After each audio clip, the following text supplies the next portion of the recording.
जय Hind friends. Sir सीखने की कोई उम्र नहीं होती सर, जिस दिन आप डिसाइड कर लोगे उसी दिन सीखोगे आप। इब्राहिम बड़ा फेमस बादशाह हुआ, मुस्लिम बादशाह इब्राहिम। तो जो भी उसके दरबार में आता था वो सर झुकाता था। तो उसके वजीर ने एक बार कहा कि सरकार आप सबके सामने सर क्यों झुकाते हैं, आप बादशाह हैं सरकार। तो उसने अपने वजीर से कहा कि जाओ मैं तुम्हें बताऊंगा किसी दिन कि मैं क्यों झुकाता हूं।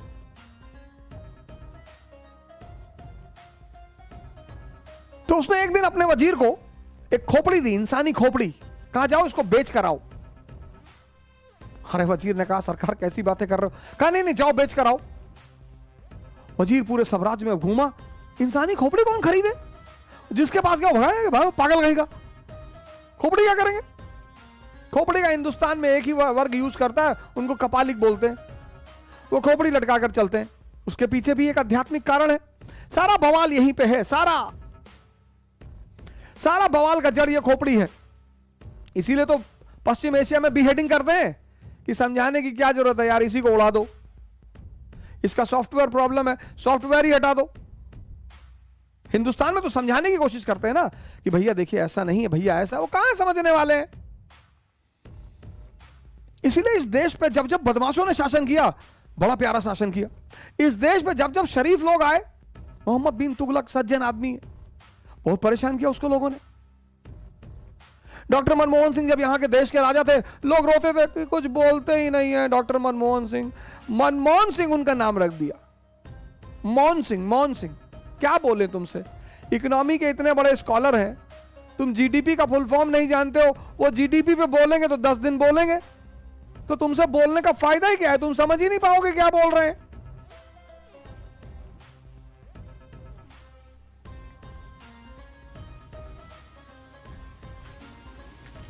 नेहरू को समझने के लिए उसकी पॉलिसी पढ़नी पड़ेगी ना, non aligned movement, tribal policy of Nehru, Kashmir, पढ़ना पड़ेगा ना सब। यहां पढ़ने के कहां टाइम है, तो नेताओं की करने लगते हैं।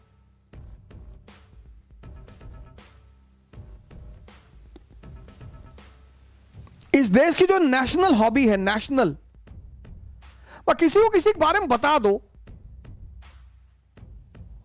क्यों फलाने मास्टर हैं, अच्छा 2 वाइफ रखे हैं, गलत बात है, नैतिकता के खिलाफ है, ऐसा नहीं होना चाहिए। यहां हर आदमी नैतिकवान है और सब नंगे हैं, सब भिखमंगे हैं।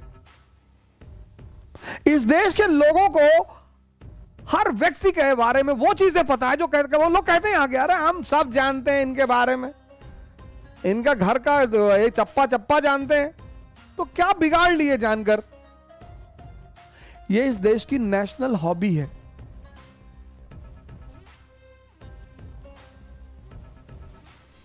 यहां दूसरे की पैंट फटी हो ना तो बड़ा मजा आता है, अपनी चाहे गायब ही हो, अपनी चाहे पैंट ही ना हो, नंगे घूम रहे हैं।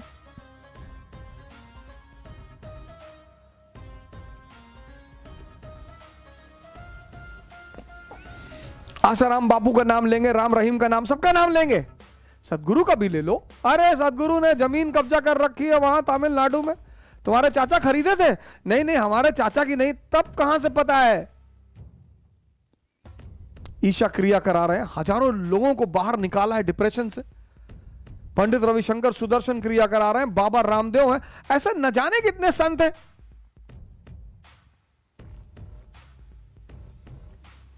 इस देश के लोगों को अपनी संस्कृति का मजाक उड़ाने में अब सभी योगा करना चाहते हैं। अच्छा भैया वो कपालभाति में पूरी सांस एक बार में अंदर लेनी है, नहीं किडनी निकाल कर बाहर रखनी है। भैया आपने हमें वीडियो नहीं भेजा, वो वाला भस्त्रिका वाला कैसे करना है। भैया सांस खींच नहीं पा रहे हैं। जब पहले मैं कहता था योगा करो, क्या you are talking about traditional things, this is not traditional. आप सब योगा करना चाहते हैं, आप सब प्राणायाम करना चाहते हैं, आप सब आयुर्वेदिक, अब अपने घर में तुलसी, पता नहीं कौन कौन सा पेड़ घर में लगा दिया, कैक्टस लगाए बैठे हैं घर में। मैं अपने एक दोस्त के घर गया, उनके घर में कई तरह के कैक्टस लगे हुए थे। मैंने कहा सोते हो क्या इस पे। नहीं सिंबल ऑफ व्हाट? अबे डेजर्ट का प्लांट है। किस चीज का सिंबल है? इतनी बुद्धि मर गई तुम्हारी, एलोवेरा लगा लो। चलो Tulsi, Tulsi we are not traditional people. Oh अच्छा अच्छा अच्छा अच्छा। जब घरों में लोग कैक्टस लगाने लगे, इतना प्यारा पौधा है तुलसी,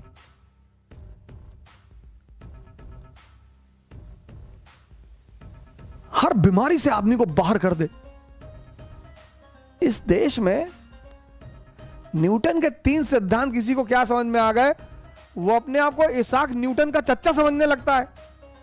इस देश की अलग क्वालिटी है ना, थोड़ा सा इंग्लिश बोल लेना, और वो भी अमेरिकन एसेंट।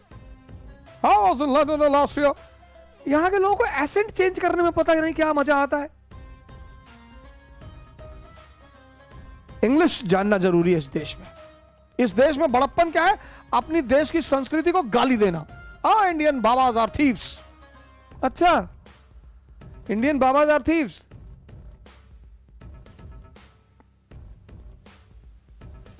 अभी भगाए जाओगे ना पूरी दुनिया में, तो यहीं आओगे वापस।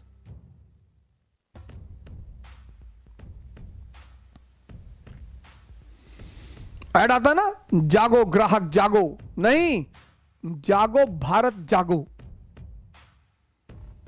चुनौतियां आती ही हैं व्यक्ति को जगाने के लिए। मस्त रहो, इसको खोलो, दिमाग को कनेक्ट करो, जोड़ो, समझो।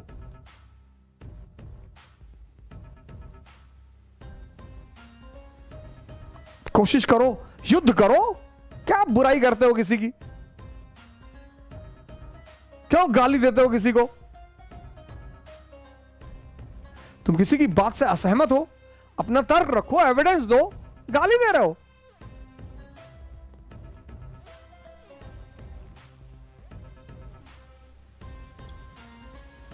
पॉजिटिविटी फैलाओ। कैसे फैलाएंगे?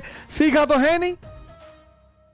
1 अरब 30 करोड़ का देश, जिसमें युवा जनसंख्या सबसे ज्यादा है, वो पॉजिटिविटी के लिए परेशान है। लानत है ऐसे युवाओं पर। च्वांगसू बहुत बड़ा संत हुआ चाइना का। च्वांगसू, चाइना छोटे छोटे राज्यों में बटा हुआ था उस वक्त। तो एक राज्य दूसरे राज्य पर, च्वांगसू जिस राज्य में था वो छोटा सा राज्य था, तो उसके बगल वाला जो बड़ा राज्य था, बड़ा ताकतवर राज्य था, जो इसके राज्य का मित्र था, उसने पता नहीं किसी बात पे नाराजगी हुई और उस ताकतवर राज्य ने च्वांगसू के राज्य पर हमला कर दिया। अब राजा को तो पता था कि यार हम तो गए, छोटा सा राज्य। अब 1856 में झांसी रानी लक्ष्मीबाई कि हम क्यों इतना महिमा मंडन करते हैं, छोटा सा बिंदी भर का राज्य, बिंदी भर का, जिन अंग्रेजों की सत्ता पूरे भारत में स्थापित हो चुकी है, वो उनसे लड़ रही हैं। क्या हिम्मत रही होगी, क्या निश्चित तौर पर वो महिला उतार रही होगी। 1856-57 जब भारत पर, पूरा भारत पर लगभग कर्जा, पूरा भारत पर कब्जा, पंजाब 1848, 1765 बंगाल, 1799 मैसूर, 1817 मराठा, 1843 सिंध, 1848 पंजाब, 1856 अवध, पूरे भारत पर कब्जा। और वो छोटी सी झांसी की रानी लड़ रही है। वो दम है सर। ऐसे ही कुछ मसला था। एक झांसी जैसा स्टेट और एक ईस्ट इंडिया कंपनी जैसे स्टेट ने च्वांगसू के राज्य पर हमला कर दिया।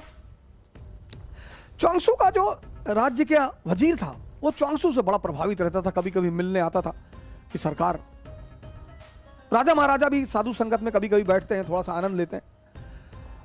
तो वजीर ने राजा से कहा कि यार यहां एक संत रहता है, मैं जब भी फंसता हूं ना, मैं उससे राय लेता हूं और आज तक राय गड़बड़ नहीं हुई। राजा ने कहा ले लो, अब तो मरना वैसे भी है, ले लो। वजीर आया च्वांगसू के पास, कहा यार ऐसी ऐसी बात है, अगला राज्य तो सुनने को तैयार नहीं, लड़ाई तो होगी और हम मरेंगे। च्वांगसू एक मंदिर में रहता था, तो उसने राजा से कहा कि सुनो, इस मंदिर का जो देवता है वो मुझसे बात करता है, कल आना। और मुझसे वो रात में ही अकेले में बात करता है, कल आना, कल पूछ के बता दूंगा कि तुम्हारा क्या होगा। ठीक। दूसरे दिन वो वजीर आया मिलने, च्वांगसू ने कहा जाओ, विजय तुम्हारी ही होगी। और इस भगवान ने मुझसे आज तक जो जो कहा कभी कुछ टला नहीं, और अगर ये टल गया तो तुम मुझे सजाए मौत दे देना। राजा खड़ा, सेनापति खड़ा, वजीर खड़ा कि अच्छा भगवान ने कहा? बोले भगवान ने कहा। ये सब आ गए ताव में। इन्होंने पड़ोसी राज्य पर हमला कर दिया, हरा दिया। सर ये होती पॉजिटिविटी की ताकत। सर पॉजिटिविटी में ताकत है। तो राजा जब जीत कर लौट रहा था तो राजा ने अपने वजीर से कहा कि चलो यार च्वांगसू को थैंक यू तो बोल दें, कुछ तोहफा तो दे दें। उस वजीर ने कहा हाँ हाँ बिल्कुल यार चलते हैं। गया ये सब गए मिलने के लिए, वजीर, सेनापति, राजा सब गए मिलने। बुलाया च्वांगसू को कि सरकार हम जीत गए। हाँ बोले जीत गए तो हमें क्यों बताने आए हो, जाओ यहां से। अरे बोले नहीं सरकार आपको धन्यवाद कहने आए। बोले हमें काहे का धन्यवाद कहने आए हो, लड़े तुम, मेहनत तुमने की, हमें क्यों धन्यवाद कहने आए हो। अरे बोले आपको धन्यवाद कह दें, इस मंदिर के भगवान को धन्यवाद कह दें। बोले मंदिर में कोई भगवान नहीं है, ये तो मेरी आदत है, मैं उसका नाम लेकर कह देता हूं। वो तो तुम जीत गए, तुम्हारी किस्मत। सर ये है पॉजिटिविटी की ताकत। और ये ऐतिहासिक घटना सुनिए, 1789 फ्रेंच रेवोल्यूशन, 1789 फ्रेंच रेवोल्यूशन, जबरदस्त रेवोल्यूशन। और 1781 financial bankruptcy, financial bankruptcy. Sir check करिएगा fact, 1799 French revolution, 1781 financial bankruptcy France. सोचिए सर, फाइनेंशियल बैंकरप्सी, बिना पैसे के आप घर नहीं चला सकते, राष्ट्र कैसे चलाएंगे। 1789 French revolution, political anarchy, economic anarchy. Austria declared war on France. सोचिए सिचुएशन देखिए, Austria declared war, Austria declared war on France. Austria ने फ्रांस पर हमला कर दिया। सिचुएशन देखिए सर, घर में आग लगी है, पड़ोसी ने हमला कर दिया। सर ये हमारे साथ भी हो सकता है सर। घर में आग लगी है सर, पैसा नहीं है, राजनीति का स्थिरता। लुई 16 को बंदी बना लिया गया सर, और उसी में एक आदमी को 1797 में आर्मी का कमांडर बनाया जाता है, commander in chief Napoleon. Army depressed, surrendered. Sir 3 general already resign कर चुके हैं सर, उसको कमांडर बना दिया जाता है ऐसी आर्मी का, कमांडर इन चीफ। आपकी तरह हमारी तरह मिडिल क्लास का आदमी, अपॉर्चुनिटी मिल गई। He goes to the army and he says to the army कि I am the son of God, blessed son of God, blessed। मैं भगवान का आशीर्वाद दिया हुआ बेटा हूं, मैं ना हारूंगा। बोला मैं हारने के लिए पैदा ही नहीं हुआ। आर्मी तो ताव में आ गई कि अरे ये भगवान का आशीर्वाद दिया हुआ बेटा है। और फिर एक तो उसने हिम्मत दी अपनी सिपाहियों को, और सपना दिखाया। उसने कहा ये Gujarat, Italy, land of prosperity, wealth, आओ मेरे साथ, ले चलूं। तुम खाने बगैर मर रहे हो ना, तुम्हारे पास खाना नहीं है ना, आओ आओ चलो।